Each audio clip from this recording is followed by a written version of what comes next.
Administrator हैं, कोई भी ये याद तो नहीं रखेगा, दैट्स फॉर श्योर, राइट। वो जस्ट क्या करेंगे, स्क्रिप्ट्स को कॉपी करेंगे, मॉडिफिकेशन करेंगे एंड यूज करेंगे। Same thing I am also trying to show you.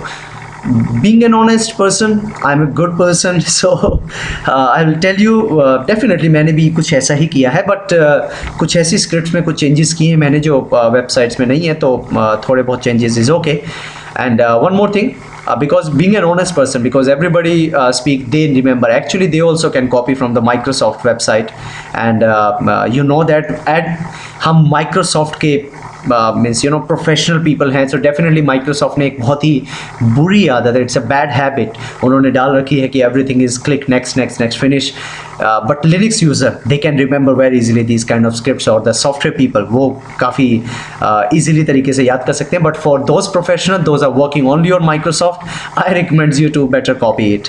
So some of the like I remember, but some of you can do. So I will just trying to show you, and you can open is in Notepad. Once you click open, as you see, this is the script for the LDIFDE. Actually, it is not the script to create the users. It is a script जो user पहले से ही create हुए हैं active directory में, उनको ये LDIFDE की script में कन्वर्ट करेगा और आपको बताएगा what exactly the format is supported by LDF। क्या मतलब है मेरा, मैं आपको समझाता हूँ। देखिए यहाँ पर पहले कुछ स्विचेस हैं, आप उनको समझ लीजिए। -F means the file name, you know that this is the location where I saved my file, or you want to export, my meaning is आप कहाँ डालना चाहते हैं फाइल को, you can put this thing. Second thing is -S. -S is the server name. Right now my computer name or my server name is DC. -D is exactly for domain, as you see DC is already there, dc.com and something, -3 -R. यहाँ पर -P is for scope. Scope means specifically, या तो आप यहाँ पे specific OU select कर सकते हैं। Right now I selected the whole domain, पूरे डोमेन में जितने भी यूजर्स हैं मैं उनको सेलेक्ट किया है। -R is a kind of attribute, that means what kind of attribute you required. Object category is the person, object class should be user, given name होना चाहिए, स्टार मीन्स कोई भी यूजर हो, that doesn't matter. -L will give you specifically find out करने के लिए information, log generation, -L is for given name, object class, same account, PWD, these all information. So exactly just आपको फिर क्या करना है, फाइल नेम में जाके सेव एज कीजिए, एंड इस फाइल को ऑल फाइल में सिलेक्ट करके या तो आप इसको सिंपली बैच फाइल में कन्वर्ट कर दीजिए, बिकॉज आप इसे जब डबल क्लिक करेंगे तो यहाँ के ऊपर आपको एक मैंने जैसे पहले से बनाया हुआ है, that is called LDF required.bat. Once you click on edit, you will see the same script, but I put some more information, that is pause. What is the meaning of pause here? The pause is in the sense, जब ये script run करेगा अगर कोई error देगा तो definitely आपको show करेगा, नहीं तो क्या होता है batch file, you know that once you double click very fast and आपको रिजल्ट भी पता नहीं चलता, बट आपको चेकआउट करना पड़ता है, तो better I suggest you to put this pause only. So don't waste the time and let's start the LDIFDE.bat. Once you double click on this, you will see हमारे पास ऑलरेडी कुछ user हैं, जैसे मैं आपको दिखा देता हूँ। पहले चलाने से पहले स्क्रिप्ट को मैंने कुछ OU पहले से डिज़ाइन किए, उनमें से मैंने जैसे Harsh Jangra is user, trainer is the user, admin, west zone में हमारे पास टेस्ट 1 टेस्ट 2, साउथ जोन में हमारे पास Jane, John, Josh, Scott, and north zone में यूज़र 1 2 3, ईस्ट जोन में हमारे पास Angel, James, Ray. Some users are already available. So once you double click on this batch file, something is running and he's connecting, and as you see the command has completed successfully. So command completed successfully and without any errors, नहीं तो आपको error दिखाएगा। and now you can go to C/scripts folder and you will find out there's a .ldf file is already there, that is nothing but the already the exported file, मतलब उन user का जो database है वो आपको मिलेगा। Just jump to the scripts and yes it is. Once you open it, open in the Notepad. Okay, yeah, this is the format to create the multiple user. My meaning is right now is not a multiple user, but this is the format that you can use to create a multiple user. आप इस format को use कर सकते हैं, just copy कीजिए and again paste, just in the name, then आपका काम हो गया simply. And but remember, LDF को चलाने के लिए आपको उसकी एक्सटेंशन आपको .ldf रखनी पड़ेगी। एग्जैक्टली इसको ब्लॉक फॉर्मेट बोलते हैं। ब्लॉक फॉर्मेट का मतलब है, ब्लॉक फॉर्मेट दैट मीन्स एक स्पेसिफिक, जैसे आप देख रहे हैं कि यहाँ से यहाँ तक एक स्पेसिफिक पार्ट है, उसके बाद एक स्पेस दिया गया है, that is called blank as you know. तो उस ब्लैंक के बाद एक नया यूजर स्टार्ट होता है, देन एक ब्लैंक के बाद एक नया यूजर स्टार्ट होता है। तो this is called the block format, और यही मैंने एक्सप्लेन किया। Let's see on the one note we have LDIFDE, Draft Internet Standard for LDAP system. That means exactly some kind of systematic procedure is there. Block based format, जैसे आपको मैं भी दिखा रहा था कि एक स्पेसिफिकली एक ब्लॉक टाइप में आपका शो किया गया है। Multiple operation separated by blank line, जैसे आपको बताया अगर आपको मल्टीपल यूजर्स क्रिएट करने हैं, सो आप क्या करेंगे, फिर एक स्पेस के बाद आपका एक नया यूज़र, अगेन DN अगेन। सो ये हमारे कुछ यूजर्स पहले से ही क्रिएट हुए हैं, जैसे कि आप देख रहे हैं, राइट। ये पहले से क्रिएटेड है, तो उसने इस फॉर्मेट में कन्वर्ट करके आपको शो किया है। चलो हम इसे चलाने की कोशिश करते हैं कि कैसे चलाते हैं। वैसे तो बहुत ही आसान है, बिल्कुल भी मुश्किल नहीं है, बहुत ही आसान है। बस आपको करना क्या है, जैसे कि मेरे पास ऑलरेडी एक स्क्रिप्ट है, आपको इसको तो क्लोज कर दीजिए। मैंने एक स्क्रिप्ट बना के रखी है, बहुत ही सिंपल आपके लिए, आप देखेंगे तो आपको समझ आ जाएगा। जैसे कि आपने अभी स्क्रिप्ट देखी, ये वैसी ही है, सिंपल। एक U1 के नाम से है, वहाँ पे आपका कुछ users means canonical name, CN means canonical name is the users. User is as you know कि आपका एक पूरा जैसे OU होता है, ऐसे एक कंटेनर है यूजर्स का। My DC name is mylab and .com is this object class. I am going to create a user, मैं एक नया यूज़र बनाने जा रहा हूँ जिसका नाम है SAM account. This is security account manager, वो है U1 is the user name. 514 क्यों 514 मैंने क्यों रखा है, एक्चुअली मैं नहीं चाहता कि ये यूज़र इनेबल हो। अगर आपको इनेबल करना है तो यू कैन चेंज इनटू 512। अगर 512 करेंगे तो आपको इनेबल मैनुअली करने की ज़रूरत नहीं पड़ेगी। जब ये ऑटोमेटिकली होगा तो आपका यूज़र इनेबल हो जाएगा डायरेक्टली, और बाय डिफ़ॉल्ट वो आपका स्टिल डिसेबल रहेगा अगर आपका 514 कोड है तो। User principal name is simple. So right now as you see, don't say new user1.ldf is my file। सो आपको करना क्या है, कमांड प्रॉम्प्ट चलाना है, रन एज एडमिनिस्ट्रेटर। सो यहाँ पर सबसे पहला काम आपको क्या करना है, आपको LDIFDE ये आपको चलानी है, -i-f, एंड यहाँ पर आपको इन्वर्टेड कॉमास के अंदर आपको ये फाइल का पूरा पाथ देना है। जैसे कि मेरे पास है student file, then backslash, then हमारे पास ऑप्शन है न्यू यूज़र। सो ऑटोमेटिकली उसने डिटेक्ट किया। एंड यहाँ पर एक और एक्सटेंशन है -j।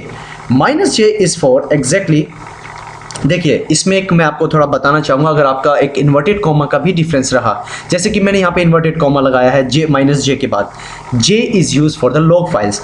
आपकी मर्जी है, अगर आपको क्रिएट करनी है लॉग फाइल आप क्रिएट कर सकते हैं, लाइक आपको कहाँ पे क्रिएट करनी है आप उसका पाथ दे सकते हैं। अगर आपको क्रिएट नहीं करनी है तो कोई ज़रूरी भी नहीं है आपको इसके यूज़ करना, आपको सिर्फ .ldf चलाना है। Once you press enter then automatically command has completed successfully, आपको ये रिजल्ट देगा। And now you can go back and check on user. Once you check, right now there is nothing, but once you refresh it automatically U1 will come automatically. This is the creation of the LDF users.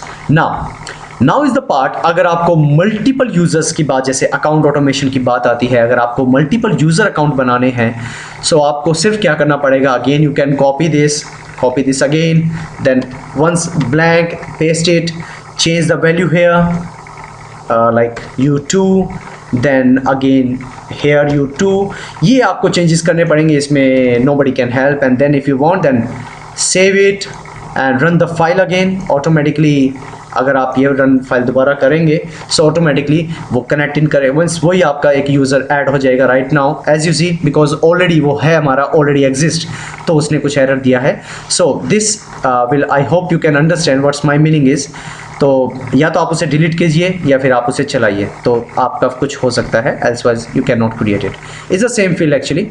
Now this is the one way to create the user. The second way is CSVDE. It is comma separated value data exchange. Exactly CSVDE एक similar आपकी creation है, जैसे कि आपका create होता है आपका LDF, same kind की स्क्रिप्ट है but little bit different. Let I show you how exactly it looks like. Once you click on edit, as you see is the same field, absolutely same thing, right? So जैसे कि आप देख रहे हैं कि यहाँ पर वो एक स्क्रिप्ट्स में जनरेट करेगा .csv is the extension for CSVDE. सो यहाँ पर आपकी वही सेम क्लास फाइल नेम जैसे कि मैंने आपको LDF में किया था. तो without wasting the time let's you double click. Once you double click on it, so exactly the command is completed successfully. अब आपको कहाँ जाना है स्क्रिप्ट्स में, वहाँ पर आपकी एक फाइल होगी csv user.csv. Let's jump back to scripts. So go to the specific file name and go to the scripts and here it is. Yeah, but जैसे कि आप देख रहे हैं LDF माइक्रोसॉफ्ट एक्सेल में ओपन नहीं हो रही थी, बट ये शो कर रहा है आइकॉन एक्सेल फाइल में. क्यों? वंस यू डबल क्लिक आपको पता लग जाएगा there is a script. As you see, this is the script, the comma separated value. The comma separated value will help you to do the same thing as you see. अगर आप इनमें user create या फिर इनमें user delete या कुछ ऐसा करना चाहते हैं वो आप कर सकते हैं. और ये डिफरेंट आपको ऑब्जेक्ट क्लास, आपको canonical names, given name, same account name से कम्प्लीटली डेटाबेस आपके पास अवेलेबल है. बट राइट नाउ हमें करने से पहले मैं आपको एक बता देता हूँ कि इसको अगर if you want to use this, so just for right now I will do one thing. I will delete this one and I will delete this one and I will take this one to I am sorry and just here. Okay, that's nice and save it. Simply मैंने save कर लिया. ये कुछ वो बोल रहा है कि कुछ और ऑप्शंस हैं आपके पास सेव करने के. I don't want, just save it, simply save it. Even मैंने सेव कर लिया. व्हाट इज काइंड ऑफ दिस थिंग. अगर सेव किया फिर भी वो पूछ रहा है do you want to save it. Yes of course I want to save it. Now it is saved. Now as you see हमारे पास एक .csv फाइल ऑलरेडी है right now.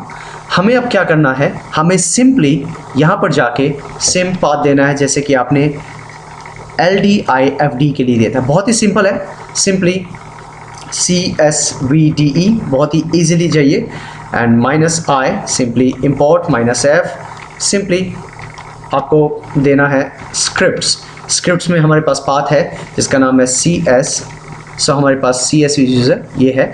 So once you press enter automatically वो आपको एक some kind of scripts का option है and automatically वहाँ पर user we have already a user in this one Harsh Changra के नाम से. So better you do one thing, you can remove this first so it will be easy for you.